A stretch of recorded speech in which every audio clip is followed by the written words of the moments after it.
रामकृष्ण हरी. विठ्ठलाच्या कानामध्ये आपल्याला दोन्ही बाजूला मासे दिसतात.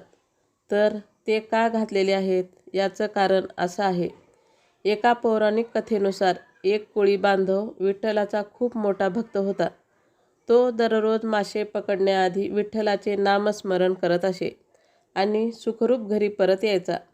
एक दिवस तो पंढरपुरात विठ्ठल दर्शनासाठी आला. सोबत येताना विठ्ठलाला भेट देण्यासाठी त्याच्या टोपलीतून 2 मासे घेऊन आला. पण हे मासे पाहून तिथल्या लोकांनी त्याला आत जाण्यास नकार दिला.